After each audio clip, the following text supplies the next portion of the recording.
menuntun tak perlu menyiapkan bukti, yang menentang pula tidak bisa menyiapkan buktinya. Okay? Sama-sama imajinasi, sama-sama tentang masa depan. Masa depan belum terjadi. Yang menulis tak perlu bawa bukti, yang menantang tak bisa punya bukti pula. Tapi rekam jejak bisa dilihat, rekam jejak bisa dinilai. Relawan kita semua, Indonesianis, kita tawarkan kepada Indonesia apa yang sudah dikerjakan di Jakarta sebagai bahan untuk kita tawarkan kepada Indonesia.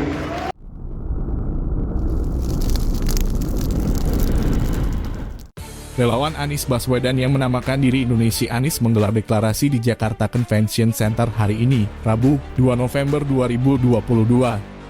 Anies hadir secara langsung untuk memberikan pidato di hadapan ratusan relawan yang datang dari berbagai daerah di Indonesia. Kedatangan Anies di JCC disambut oleh Wakil Ketua Umum Partai Nasdem, Ahmad Ali. Keduanya kemudian berjalan bersama ke dalam ruangan yang telah dipenuhi para relawan. Para relawan meneriakan Anies Presiden saat mantan Gubernur DKI Jakarta tersebut melangkah ke arah panggung. Selain pidato Anies, acara deklarasi ini turut menampilkan pentas budaya serta ikrar dan testimoni. Deklarasi relawan ini merupakan bagian dari langkah Anies Baswedan untuk maju pada pemilihan presiden 2024. Ahmad Ali sebelumnya menyatakan bahwa partainya dan Anies akan aktif bergerak menggelar sosialisasi politik. Dia menyatakan hal itu merupakan tugas Nasdem sebagai partai pertama yang mendeklarasikan dukungannya kepada Anies. Upaya memperkenalkan Anies ini disebut Ali akan dilakukan melalui alat peraga seperti baliho hingga menggelar sosialisasi. Menurut Ali, hal itu dilakukan agar masyarakat mengenali calon pemimpin mereka. Nasdem itu partai yang mencalonkan Anies, maka jadi kewajiban bagi Nasdem untuk mensosialisasikan, memperkenalkan Anies di masyarakat, kata Ali kepada Tempo Senin 17 Oktober 2022. Sosialisasi ini, kata Ali, juga bakal dimanfaatkan untuk mengklarifikasi sejumlah hal yang dituduhkan kepada Anies. Menurutnya masih ada sejumlah pihak yang menilai Anies sebagai sosok yang intoleran. Hal inilah yang disebut Ali perlu diklarifikasi kepada masyarakat. Ketua DPP Partai Nasdem, Willy Aditya, menyebut agenda terdekat Partai Nasdem dan Anies adalah berkunjung ke Medan, Sumatera Utara. Hari Jumat dan Sabtu kami akan ke Medan. Kami akan ajak Pak Anies kelilingnya. Kita sudah siapkan jadwalnya, kata Willy di Kompleks Parlemen Jakarta Selasa 1 November 2022. Dia menyebut Anies mesti lebih banyak menjemput bola. Mantan Gubernur DKI Jakarta tersebut menurut Willy hendaknya intensif mengetuk pintu. Sebab, kata dia, salah satu hal yang paling efektif untuk mengenalkan Anies adalah bertemu langsung dengan masyarakat. Kalau bicara preferensi survei, hal yang paling efektif adalah langsung bertemu orang banyak, langsung bertemu dengan rakyat, kata dia. Anies Baswedan rencananya akan diusung oleh koalisi Partai Nasdem, Partai Demokrat, dan Partai Keadilan Sejahtera. Meskipun demikian, koalisi tersebut belum secara resmi diumumkan karena ada sejumlah persoalan yang belum disepakati, seperti misalnya soal calon wakil presiden. Selain Indonesia Anies, sejumlah kelompok relawan yang memberikan dukungan kepada Anies Baswedan sebelumnya juga telah terbentuk. Mereka diantaranya adalah Aliansi Nasional Indonesia Sejahtera, disingkat menjadi ANIS. Selain itu, beberapa kader Golkar juga membentuk komunitas relawan yang disebut dengan Ku Anies. Assalamualaikum warahmatullahi wabarakatuh. Selamat sore, salam sejahtera untuk semuanya. Teman-teman, sore hari ini berkumpul di sini. Pesan yang diungkapkan adalah merawat semangat kebangsaan, meretas jalan keadilan. Kita semua bagian dari Republik Indonesia, dan Republik ini didirikan untuk menghadirkan keadilan sosial bagi seluruh rakyatnya. Karena itu tanggung jawab kita adalah hari ini menunaikan apa yang menjadi janji kemerdekaan itu. Tadi kita sama-sama lihat apa yang menjadi aspirasi dari rakyat Indonesia. Pesan yang diungkapkan, mulai dari bicara tentang kenyataan keseharian yang dihadapi, itu semua mirip dengan yang pernah kita hadapi di Jakarta. Karena itu, dalam kesempatan ini izinkan saya menyampaikan pertama terima kasih. Terima kasih kepada semua yang telah memberikan kepercayaan untuk bekerja bersama, bergerak bersama untuk membawa kepada Indonesia yang lebih baik ke depan. Saya ingin sampaikan terima kasih kepada teman-teman relawan. Karena kita, teman-teman semua, kita memilih untuk berkumpul dan bergerak. Berkumpul dan bergerak karena atas apa? Atas panggilan. Kita merasa punya tanggung jawab bahwa negeri ini didirikan oleh generasi sebelum kita. Ini adalah negeri kita. Dan bila ingin negeri ini lebih baik, maka kita tidak bisa hanya diam dan mengharapkan perubahan itu datang begitu saja. Tuhan tidak akan mengubah nasib suatu kaum kecuali kaum itu mengikhtiarkan perubahannya. Betul? Karena itulah yang berkumpul di sini adalah pribadi-pribadi yang melihat adanya momentum perubahan. Momentum perubahan itu akan datang. Sebagaimana juga saya kemarin bertugas di Jakarta. Kami bertugas selama 5 tahun. Setelah 5 tahun selesai, maka kita menunggu pada pilkada. Muncul akan pilkada berikutnya, sama dengan periode kepemimpinan presiden. Periode kepemimpinan presiden 5 tahun. 5 tahun kedua akan tuntas, karena itu akan terjadi pemilihan presiden, dan itu artinya kesempatan untuk meneruskan dan kesempatan untuk melakukan perubahan dan perbaikan.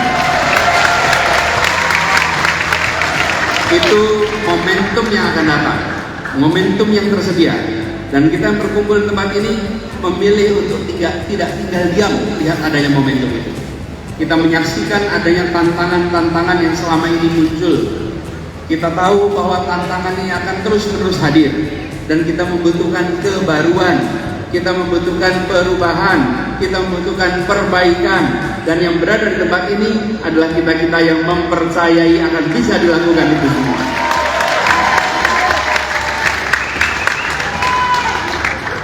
Kami juga merasa terpanggil, dan izinkan saya menyampaikan terima kasih kepada Partai Nasdem yang telah memberikan kepercayaannya untuk memulai rute ini. Karena itu bagi semua yang berada di sini, seluruh relawan, kita harus bekerja bersama dengan partai pengusung. Siap? Jangkau Partai Nasdem dimanapun berada, jangkau bekerja bersama. Karena Partai Nasdem berani memutuskan untuk segera bertindak, untuk segera bersiap, sebagaimana kita semua di sini memutuskan untuk berani bertindak, berani bersiap. Dan ini artinya kita mengikhtiarkan bahwa keberlanjutan dan perubahan itu perlu dipersiapkan. Keberlanjutan dan perubahan tidak jalan otomatis, harus bersiap. Apalagi kita sadar pesan yang dibawa tadi, merawat semangat kebangsaan, tadi diulang. Bagaimana kita mendeklarasikan Sumpah Pemuda? Satu tanah air, satu bangsa, dan satu bahasa persatuan. Itu sudah lengkap. Kita tahun 45 punya tambahan, satu negara Republik Indonesia. Oke? Tahun 57 kita punya satu tambahan, satu wilayah Indonesia. Karena sebelumnya hanya pulau-pulau, belum satu wilayah. Jadi kita sudah satu bangsa, sudah satu tanah air, satu bahasa persatuan, satu negara, satu wilayah. Ada satu berikutnya yang akan kita ikhtiarkan, satu kesejahteraan, satu perekonomian, satu keadilan. Tidak boleh kita terus membiarkan bahwa ketimpangan terjadi antar wilayah, ketimpangan terjadi antara kota dan desa, ketimpangan terjadi antara satu pulau dan pulau lainnya. Ini adalah tanggung jawab kita. Satu yang kelima, yaitu bagaimana kita bisa mempersatukan sebagai satu perekonomian. Dan bila itu diikhtiarkan, maka kita akan merasakan adanya keadilan. Di Jakarta kami ikhtiarkan apa yang kita lakukan di Jakarta. Sekalian, Jakarta ini luasnya 600 km persegi. Tapi selama bertahun-tahun perasaan satu Jakarta belum terwujud.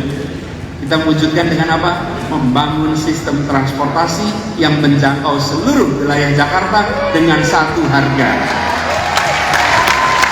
Siapapun dimanapun bisa naik kendaraan umum dan menjangkau seluruh wilayah tanpa ada perasaan perbedaan. Itulah namanya warga sebuah wilayah. Kemanapun merasakan yang sama, baik di daratan Jakarta maupun di kepulauan. Mereka yang tinggal di Kepulauan Seribu juga merasakan kesetaraan harga. Konsekuensinya apa?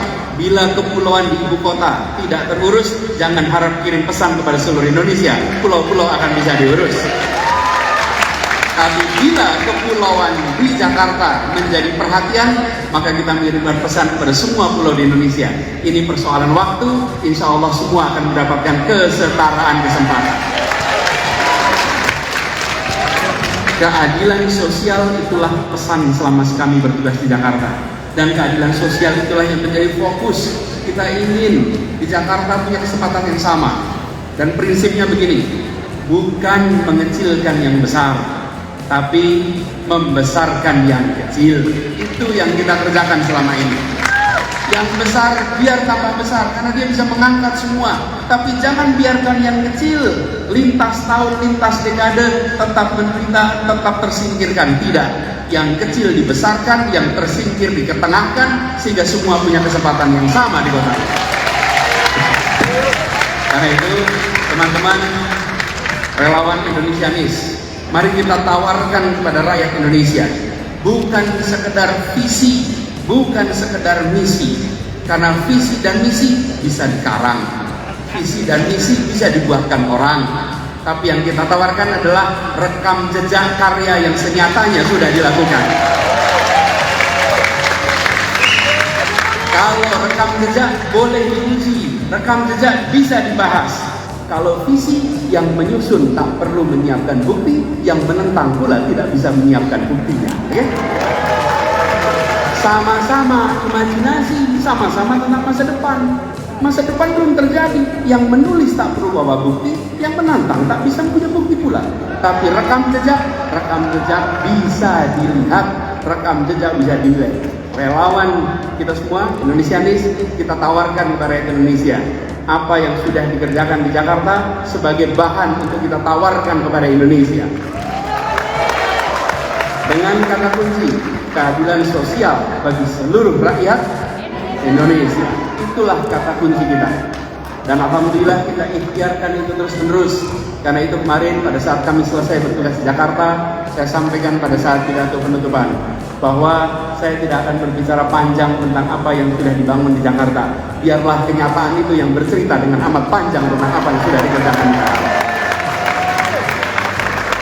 Karena kita menawarkan ini dan rekam jejak ini, apa yang sudah kita kerjakan, semua ujungnya itu. Tadi saya sebut transportasi. Mengapa transportasi penting? Biaya hidup di Jakarta ini bisa sampai 30% pengeluaran warga adalah untuk biaya transportasi. Dan biaya transportasi ini menekan begitu banyak keluarga di Jakarta. Bila itu tidak dibereskan, maka sampai kapanpun tidak bisa menabung, tidak bisa menyiapkan masa depan yang lebih baik, tidak bisa memberikan kesempatan untuk pengeluaran karena habis untuk keseharian. Itulah sebabnya kita bangun transportasi. Jadi sekalian ini hanya contoh, ada banyak hal yang kita bisa tunjukkan, ada banyak hal yang bisa ceritakan. Tapi sekali lagi saya sampaikan tadi, bahwa biarlah kenyataan itu nanti berbicara dengan amat panjang. Bagian kita sekarang mengirimkan pesan bahwa komitmen menghadirkan keadilan sosial adalah komitmen yang dilaksanakan di Jakarta. Dan itu yang akan dibawa ke seluruh Indonesia sekaligus. Kita akan tunjukkan di Jakarta terjadi persatuan, terjadi keteduhan, terjadi kedamaian.